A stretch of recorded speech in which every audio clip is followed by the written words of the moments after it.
أعوذ بالله من الشيطان الرجيم بسم الله الرحمن الرحيم رب اشرح لي صدري ويسر لي أمري واحلل عقدة من لساني يفقهوا قولي۔ محترم سامعین و ناظرین، آج درس قرآن حکیم کے سلسلے میں سورہ صافات کی آیات نمبر 99 سے ہم شروع کریں گے انشاءاللہ تعالی۔ آیات 103 تک پڑھانے کی کوشش کر لیں گے۔ آئیے آیات نمبر 99 کی تلاوت اور ترجمہ۔ وَقَالَ إِنِّي ذَاهِبٌ إِلَىٰ رَبِّي سَيَهْدِينِ۔ اور ابراہیم علیہ السلام بولے کہ میں اپنے پروردگار کی طرف جانے والا ہوں، وہ مجھے راستہ دکھائے گا۔ اور ابراہیم علیہ السلام بولے کہ میں اپنے پروردگار کی طرف جانے والا ہوں، وہ مجھے راستہ دکھائے گا۔ رب ہب لی من الصالحین، اے پروردگار مجھے اولاد عطا فرما جو سعادت مندوں میں سے ہو۔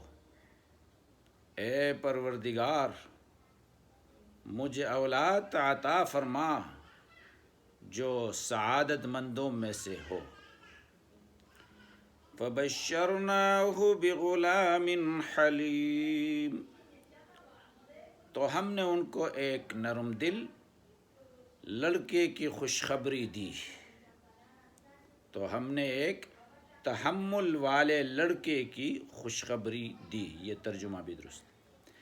فلما بلغ معه السعي قال يا بني إني أرى في المنام أني أذبحك فانظر ماذا ترى قال يا أبت افعل ما تؤمر ستجدني إن شاء الله من الصابرين۔ جب وہ ان کے ساتھ چلنے کی عمر کو پہنچا یا دوڑنے کی عمر کو پہنچا، ابراہیم نے کہا، بیٹا میں خواب میں دیکھتا ہوں کہ گویا تم کو ذبح کر رہا ہوں، تو تم سوچو کہ تمہارا کیا خیال ہے؟ انہوں نے کہا کہ ابا جان، جو آپ کو حکم ہوا ہے وہی کیجیے، خدا نے چاہا تو آپ مجھے صابروں میں پائے گا۔ ترجمہ ایک بار پھر۔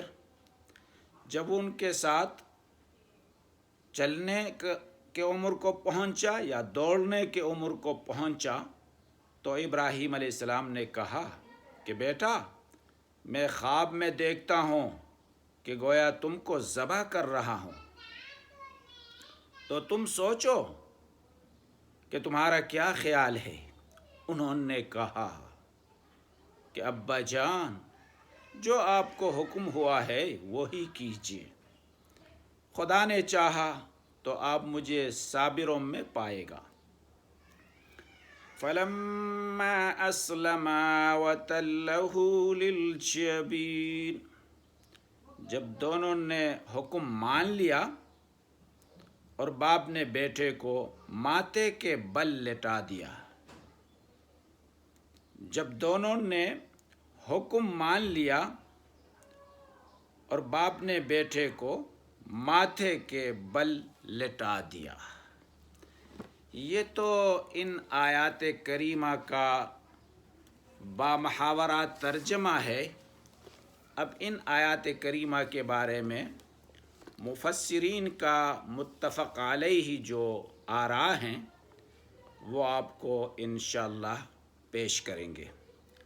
حضرت ابراہیم علیہ السلام پر مختلف امتحانات آئے۔ ایک امتحان گزشتہ سبق میں نے آپ کو بتا دیا تھا کہ آگ میں ڈالے گئے، اب یہ ایک اور بڑا امتحان بیٹے کے قربانی کا ہے جو آج کے آیاتوں میں اس کا بیان ہے۔ وقال انی ذاہب الی ربی، ابراہیم علیہ السلام کہنے لگے میں تو اپنے رب کی طرف چلا جاتا ہوں۔ یہ بات حضرت ابراہیم علیہ السلام نے اس وقت ارشاد فرمائی جب وہ اپنے اہل وطن اور قوم سے بالکل مایوس ہو گئے، نومیدی کے حد کو پہنچ گیا، اور وہاں آپ کے بھانجے حضرت لوط علیہ السلام کے سوا کوئی آپ پر ایمان نہیں لایا۔ تو ابراہیم علیہ السلام نے فرمایا کہ رب کی طرف جاتا ہوں، تو اس سے مراد یہ ہے کہ دار الکفر چھوڑ کر کسی ایسے جگہ چلا جاؤں گا جہاں کا مجھے اپنے رب کی طرف سے حکم ہوا ہے، اور جہاں میں اپنے پروردگار عالم کی عبادت کر سکوں سکون کے ساتھ۔ چنانچہ آپ اپنی زوجہ مطہرہ حضرت سارہ اور اپنے بھانجے حضرت لوط علیہ السلام کو لے کر سفر پر روانہ ہوئے۔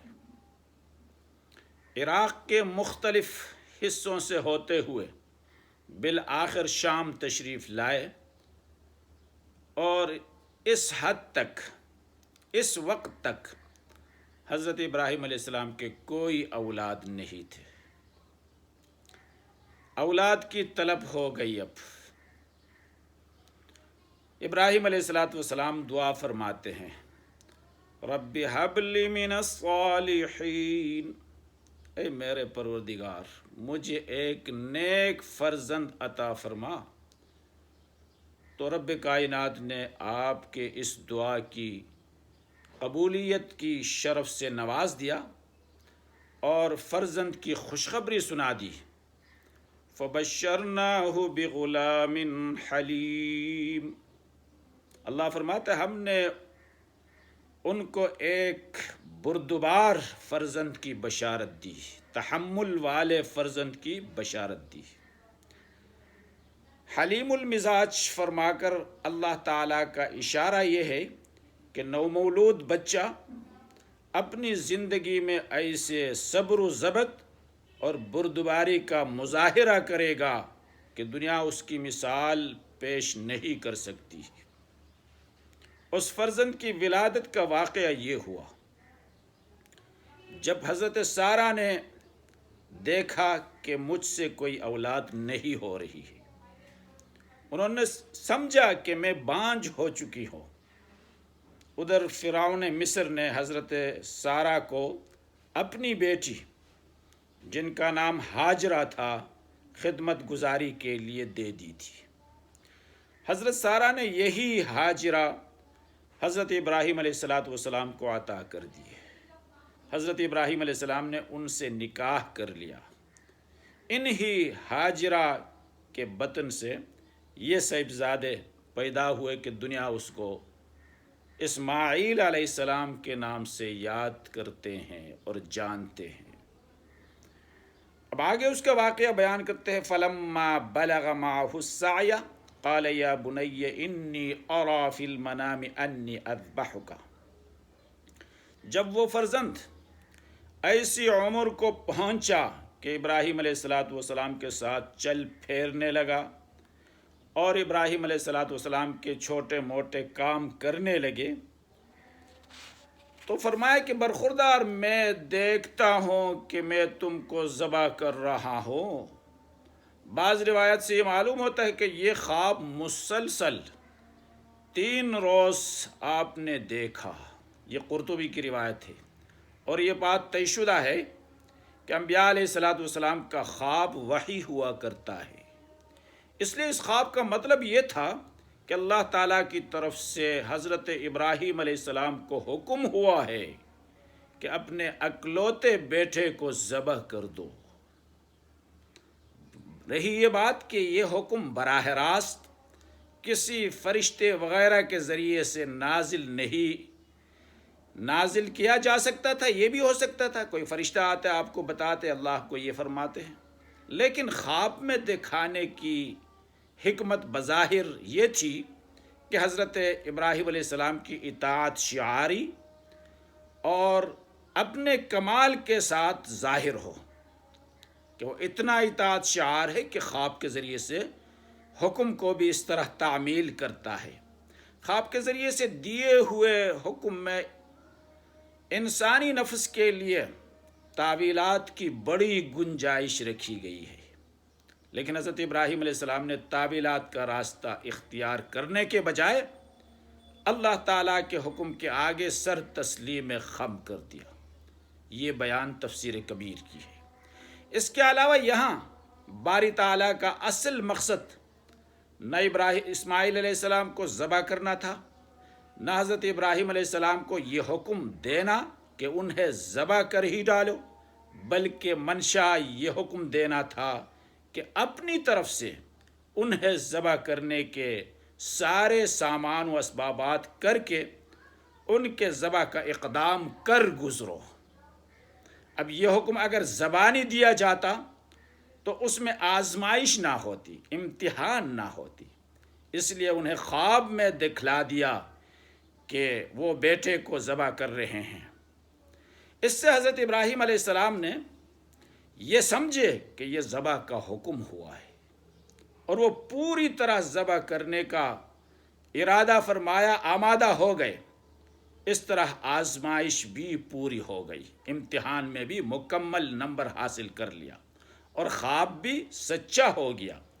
یہ بات زبانی حکم کے ذریعے آتی تو آزمائش نہ ہوتی۔ آگے اس کے لیے کہا جا رہا ہے کہ فلما بلغ معہ السعی، یہ الفاظ آپ دیکھ لیجئے، یعنی بڑی مدتوں سے، آرزوؤں سے، آرمانوں سے مانگے ہوئے اس بیٹے کو قربان کرنے کا حکم اس وقت دیا گیا جب بیٹا اپنے باپ کے ساتھ چلنے پھیرنے کے قابل ہو گیا تھا۔